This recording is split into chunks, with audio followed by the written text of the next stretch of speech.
Après déjà 4 représentations, je suppose que le pouvoir de l'espérance a déjà commencé à faire effet en vous.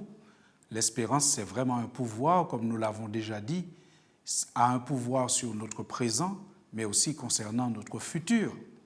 Aujourd'hui, nous allons tenter de poursuivre encore, de renforcer le pouvoir de l'espérance en chacun de nous. Aujourd'hui, nous en arrivons au sujet que nous avons intitulé « Allumez la lumière, éteignez le feu ». Pour introduire notre sujet, je vous invite à un petit exercice mental. Imaginez une pièce complètement fermée, porte, fenêtre, volet, complètement fermée. Dans cette pièce, il y a un homme, quelques meubles et une très grosse bougie allumée. Et cette bougie inonde la pièce de sa lumière. Brusquement, l'homme décide d'éteindre la bougie. Il se trouve dans l'obscurité la plus absolue. Et donc, il commence à se cogner sur les meubles quand il se déplace. Ouch! À qui la responsabilité des souffrances de cet homme? Voici la question. À qui la responsabilité des souffrances de cet homme quand il se cogne sur les meubles? Est-ce la faute des meubles? Est-ce la faute de la bougie? Ou est-ce que ces souffrances sont dues au choix qu'il a fait? Cette illustration basique, certes, pourrait nous aider à comprendre la question qui se pose depuis très longtemps à l'humanité et question qui a dû se poser et qui se pose encore en 2020 avec beaucoup d'acuité. La question est la suivante. Si Dieu existe, si Dieu est si bon, tout-puissant, comme cela est souvent répété, pourquoi tant de souffrances sur la terre? Est-ce que 2020 a été complexe, a été difficile, a été terrible, est encore pour les jours qui nous restent? Parce que Dieu, qui est soi-disant bon et puissant, ne s'intéresse pas au sort de l'homme. Est-ce que c'est à cause du fait que Dieu se désintéresse de nous que l'année a été si difficile? Vous savez, du point de vue biblique, la question de la souffrance, c'est un peu comme dans l'illustration que nous avons vue précédemment. Et nous allons risquer une petite comparaison, sachant que comparaison n'est pas toujours raison. Nous sommes bien d'accord. Il y a donc toujours une limite quand on fait des comparaisons. Et c'est pour cela que nous allons faire cela en gardant l'idée à l'esprit que comparaison n'est pas toujours raison. Mais allons-y quand même. Allons faire un petit rappel déjà de l'illustration. Vous vous rappelez, une pièce complètement fermée, porte, fenêtre, volet. Dans cette pièce, un homme, des meubles, une grosse bougie qui inonde la pièce de sa lumière. Et puis brusquement, l'homme qui décide d'éteindre la bougie, il se retrouve dans l'obscurité absolue, totale, et là, il commence à se cogner sur les meubles quand il se déplace. Et nous avions posé la question, mais à qui la faute? Aux meubles, à la bougie ou au choix de l'homme? La pièce, si nous comparons cette illustration à la situation du monde et à la question du mal sur la terre, la pièce représente le monde. La bougie, elle, représente Jésus, qui se présente comme étant la lumière du monde. Les ténèbres représentent l'action du mal et du malin. Et les meubles représentent les éléments naturels qui sont normalement destinés au confort de l'homme, un peu comme les meubles, mais qui, avec l'obscurité, c'est-à-dire avec l'action du mal, deviennent des dangers potentiels. On pense à la mer, le soleil et tout ce que vous pouvez imaginer. Si l'homme dans la pièce se cogne au meuble, c'est à cause du choix qu'il a fait d'éteindre la bougie. Tant que la bougie était allumée, l'homme était en sécurité. La seule chose qu'on pourrait reprocher à la bougie, c'est de s'être laissé éteindre. La bougie, on ne peut lui reprocher qu'une chose, c'est d'avoir accepté que l'on puisse l'éteindre. Mais si une bougie ne se laisse pas éteindre, ce n'est pas une bougie. Imaginez-vous dans une pièce, dans une grande maison seule, et vous êtes face à une bougie qui ne se laisse pas éteindre. Je suis sûr que vous ne dormiriez pas dans cette maison. Donc la bougie, elle se laisse éteindre parce que c'est sa nature. Un peu comme Dieu ne s'impose jamais aux hommes de force. Dieu est un être de liberté. Tout ce qu'il fait, c'est pour la liberté des autres. C'est pour cela qu'on parle de liberté religieuse. Dieu laisse chacun libre. Et lorsque Dieu dit « Je suis là pour votre bonheur », si l'homme décide d'éteindre la bougie, c'est-à-dire de mettre Dieu de côté et de construire sa vie, une société ou sa famille sans Dieu, ou en prenant les choses qui ne le dérangent pas trop de Dieu, eh bien, on ne peut pas reprocher à Dieu de se laisser mettre de côté. Et vous savez, chers amis, vous avez bien compris, je pense, que ce que nous cherchons à vous dire, c'est que le résultat, la souffrance de l'homme, la cause, c'est son choix. Ce n'est pas à cause des meubles, c'est son choix qui a entraîné la situation. Et depuis le début, Dieu cherche à se présenter dans la Bible comme étant la lumière du monde, la véritable lumière. Et nous sommes tous d'accord que sans lumière, il n'y a pas de vie. Sans lumière, il n'y a pas de vie. D'ailleurs, pour bien illustrer cela, voici comment le récit de la création a été organisé par le Saint-Esprit pour nous faire comprendre que Dieu est la véritable lumière. D'abord, le premier acte de la création, la première chose que Dieu fait, c'est qu'il va d'abord créer la lumière. Nous savons tous que la Bible dit dans Genèse 1, verset 3, que la lumière soit et la lumière fut, ce fut le premier acte, le premier jour. Ensuite, cette lumière qui est à l'origine du processus de création, de vie donc, ce n'est ni le soleil, ni la lune, ni les étoiles, c'est Dieu lui-même, car le soleil est créé par Dieu seulement au 4e jour de la création.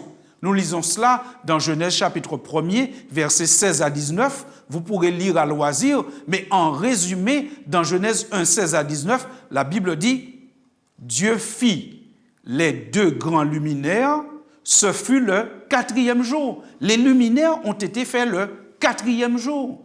Et il y avait de la lumière depuis le 1er jour. Et encore plus intéressant, la Bible dit que l'apparition de la vie se fait au 3e jour, parce que nous avons cette phrase dans Genèse 1, versets 12 à 13, qui nous dit que la terre produisit de la verdure, et ce fut le 3e jour. Reprenons, parce que c'est important. 1er jour, Dieu dit que la lumière soit et la lumière fut. 3e jour, déjà nous avons la terre qui produit de la verdure. Et ce n'est que le 4e jour que le soleil et la lune apparaissent. Par conséquent, la véritable lumière, ce n'est pas le soleil. Et malheureusement, dans l'histoire de l'humanité, beaucoup de peuples, de nations, ont considéré le soleil véritablement comme un dieu, la source de la vie, et on connaît même des cultes au soleil. Mais mes chers amis, le soleil n'est pas la source de la vie, c'est Dieu qui est à l'origine de la vie. Dieu est la véritable lumière. La véritable lumière est Dieu et la véritable lumière est à l'origine de la vie. La véritable lumière doit rester allumée, sinon la vie devient courte et amère. Mais malheureusement, l'être humain a choisi d'éteindre la véritable lumière. En fait, c'est le fait d'organiser la vie, la société, la famille, l'économie, sans Dieu, sans la véritable lumière, qui permet aux ténèbres de s'installer et à la souffrance d'entrer dans l'environnement de l'être humain. C'est le fait d'éteindre la véritable lumière qui a allumé le feu de la souffrance sur la terre. C'est pourquoi notre sujet s'intitule « Rallumer la lumière, éteignez le feu ». Le feu de la souffrance a pour source le fait que l'humanité, l'homme en général, a choisi, en faisant rentrer le péché dans son environnement, d'éteindre la véritable lumière. C'est l'expérience vécue par l'Israël biblique et qui nous permet sans doute de comprendre la situation du monde aujourd'hui. Le livre du prophète Ésaïe rapporte ce que Dieu dit à ce peuple à ce moment, cet Israël biblique, et qui ressemble étrangement à notre situation aujourd'hui. Dans Ésaïe chapitre 1er, verset 7, la Bible nous dit que Dieu interpelle ce peuple en leur disant « Votre pays est dévasté, vos villes sont consumées par le feu, des étrangers dévorent vos campagnes sous vos yeux, ils ravagent et détruisent comme des barbares. » Quelle est la cause de leur souffrance? Au chapitre 2 et au verset 5, la cause est décrite. D'ailleurs, Dieu lance un appel. Ésaïe chapitre 2, verset 5, « Maison de Jacob, venez et marchons à la lumière de l'Éternel. » Le problème, c'est parce qu'en quelque part, à un certain moment, le peuple a éteint la véritable lumière. Regardez comment cela est dit autrement. Toujours dans Ésaïe chapitre 2 au verset 22. « Cessez de vous confier en l'homme, car dans les narines duquel il n'y a qu'un souffle, car de quelle valeur est-il » Vous avez vu deux versets pour dire la même chose. Venez et marchons à la lumière de l'Éternel, ou cessez de vous confier en l'homme dans lequel il n'y a qu'un souffle. Aujourd'hui, n'est-ce pas un peu notre société? N'est-ce pas un peu la société aujourd'hui où la parole des hommes, la parole des scientifiques, des philosophes et parfois même de certains animateurs ont plus de paroles, ont plus de poids que la parole de Dieu? Ne sommes-nous pas dans une société où aujourd'hui la parole de Dieu n'a que peu de valeur? Ce que Dieu a dit est bafoué souvent par la parole des hommes. Mais pour quel résultat, chers amis? Quel résultat? C'est vrai que notre société va de progrès technologique en progrès technologique. Mais on a parfois l'impression que chaque progrès technologique, chaque progrès, chaque pas que nous faisons dans ce domaine-là nous tire en arrière dans le vrai domaine, c'est-à-dire dans la vie, dans les relations humaines, dans la manière de se comporter. Alors que nous avons créé toutes sortes de téléphones et de moyens de communication, notre société n'a jamais eu autant d'individus isolés. Alors que nous avons tellement de laboratoires, tellement de sciences qui se développent, on aurait dit qu'on n'a jamais été confronté à autant de maladies qui nous dépassent. Ça ne règle pas tous nos problèmes. Parfois même nos avancées technologiques sont source de maladies et de souffrances pour nous. Est-ce à dire que la science est à bannir? Mais pas du tout. Est-ce à dire que la philosophie, la psychologie sont à bannir? Mais absolument pas. Non. L'homme a besoin de réfléchir. L'homme a besoin de réflexion, de travailler dans différentes sciences. C'est normal, c'est bon et c'est bien. Mais quand la science et quand toutes ces choses prétendent remplacer Dieu, c'est là que le problème se trouve. Dieu n'est pas le responsable des malheurs de la terre. Au contraire, il est aussi la victime du choix de l'être humain qu'il aime. Victime parce qu'il s'est identifié aux hommes. Il a souffert avec eux en Jésus. Jésus est venu comme la véritable lumière dans le monde et il a été malheureusement méprisé et crucifié. Il est tout autant victime que vous et moi. Même plus victime encore que vous et moi, parce qu'il n'a jamais participé au péché. Le but de la venue de Jésus sur terre, chers amis, ce n'est pas seulement de nous donner une bonne occasion de nous retrouver et de faire une belle fête. Ce n'est pas seulement pour cela que Jésus est venu. Jésus est d'abord et essentiellement venu pour nous permettre de rallumer la véritable lumière, d'abord dans nos vies, ensuite dans nos familles et dans la société. Nous devons rallumer la lumière pour éteindre le feu de la souffrance. Dieu n'est pas responsable de nos souffrances. Au contraire, il est la seule solution au problème du mal. Quand un homme se laisse envahir par la véritable lumière, c'est-à-dire par Jésus-Christ, il n'est plus un vecteur du mal. Dans Éphésiens chapitre 5 au verset 8, l'apôtre s'adresse à l'église qui se trouve dans cette ville, à Éphèse. Et voilà ce qu'il leur dit, et qui confirme tout ce que nous disons. Il dit, « Autrefois, vous étiez ténèbres, et maintenant vous êtes lumière dans le Seigneur. Marchez comme des enfants de lumière, car le fruit de la lumière consiste en toutes sortes de bonté, de justice et de vérité. » C'est ça la solution au problème du mal. Si chaque être humain devient une lumière, c'est-à-dire s'est laissé pénétrer par Dieu qui est la véritable lumière, la lumière à la base de la vie, la source de la vie, la lumière qui a créé la première verdure, c'est Dieu. Vous vous rappelez dans Genèse chapitre 3, Genèse chapitre 1er. Si chaque être humain se laisse envahir par cette lumière et devient un enfant de lumière, comme dit l'apôtre Paul, eh bien le fruit de la lumière, c'est la bonté, c'est la justice, c'est la paix.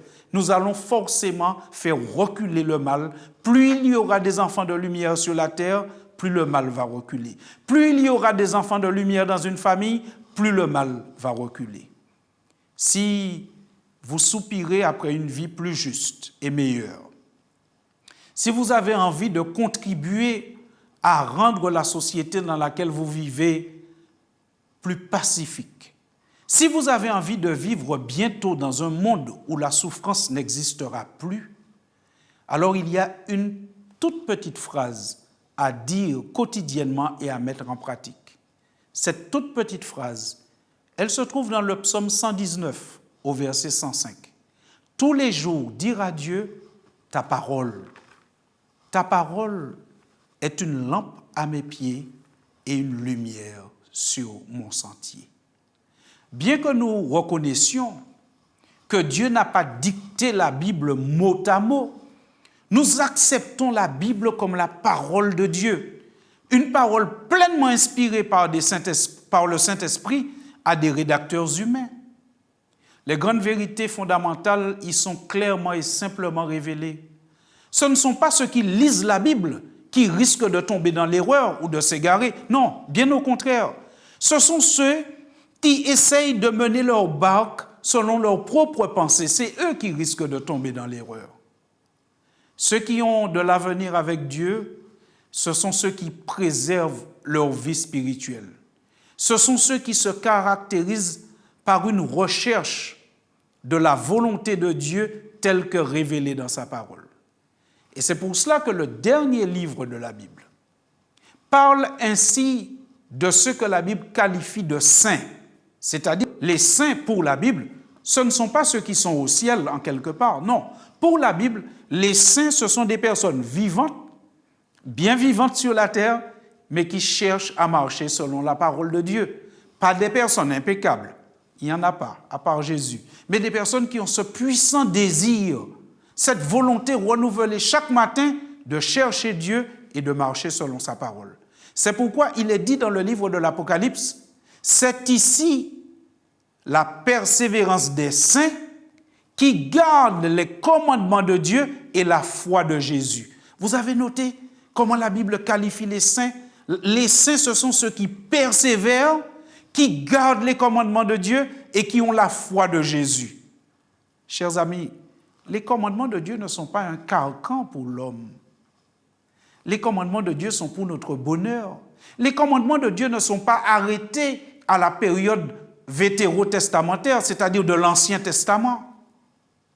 Les commandements de Dieu sont mentionnés jusque dans le livre de l'Apocalypse, le livre qui révèle les choses de la fin des temps et le retour de Jésus. Par conséquent, observer les commandements de Dieu n'est pas has-been, n'est pas dépassé. Observer les commandements de Dieu, marcher selon les commandements de Dieu, ne sont pas en contradiction avec la foi ni la grâce. La grâce a son rôle et les commandements aussi ont leur rôle. Parce que nul d'entre nous ne peut observer ou ne peut prétendre qu'il observe définitivement et totalement tous les commandements de Dieu. Quand nous avons raté une marche, la grâce de Dieu supplée à cette faiblesse. Mais notre désir, notre volonté, avec l'aide du Saint-Esprit, c'est de marcher selon les commandements de Dieu. Et c'est pourquoi nous voulons terminer en utilisant le psaume 119 au verset 105 comme notre prière. Ta parole, Seigneur, est une lampe à mes pieds et une lumière sur mon sentier. Voulez-vous cette fois dire cette prière avec moi? Cette prière qui deviendra votre leitmotiv, qui deviendra votre slogan tous les jours, chaque matin.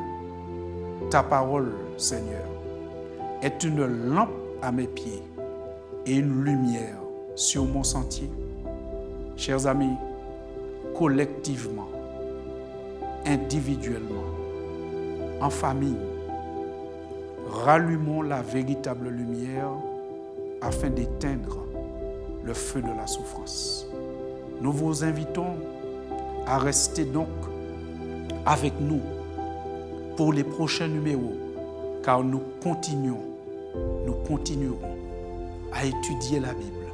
Nous continuerons à rallumer la lumière de telle sorte que nous puissions faire reculer le mal sur la terre et espérer qu'un jour, selon la promesse maintes fois répétée dans la Bible, que nous vivrons un jour dans un monde où le feu de la souffrance sera complètement éteint lorsque Christ apparaîtra pour instaurer son royaume.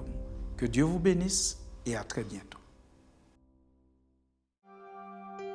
Quand tout petit, souvent, nous rêvions de Noël et tous les présents que nous espérions, nous ne réalisions pas que tout petit bébé pour eux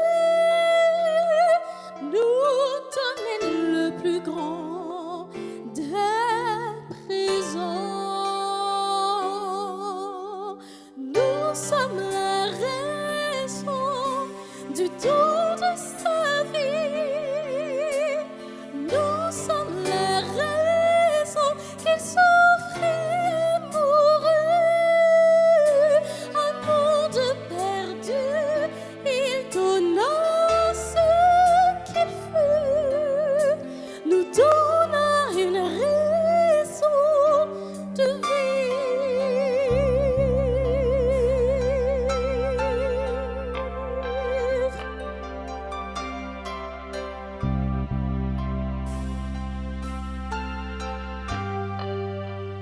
Au fil des années, nous apprenions beaucoup, plus à partager et à vivre pur, en songeant, oui, chaque jour qu'un homme donna sa vie pour nous, parce qu'il nous aime. Oui, il nous aime. Nous sommes la raison du don de sa vie. Nous sommes la raison qu'il souffrit et mourut.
Appelez le 08 05 288 389 chaque jour de 9h à 21h.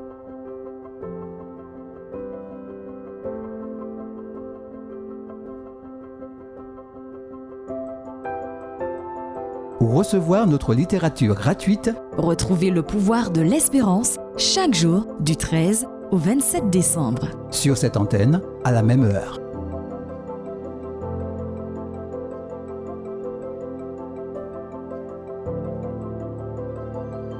Vous avez apprécié cette émission? Visitez-nous au www.lepouvoirdelespérance.org.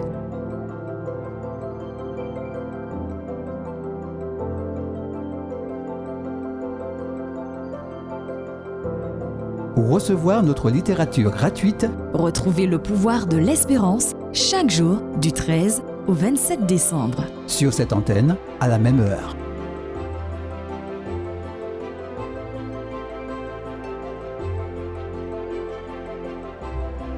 Appelez le 08 05 288 389 chaque jour de 9h à 21h.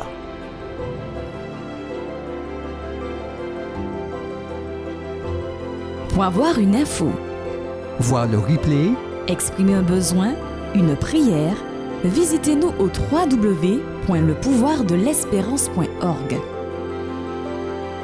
Merci de votre écoute. À demain.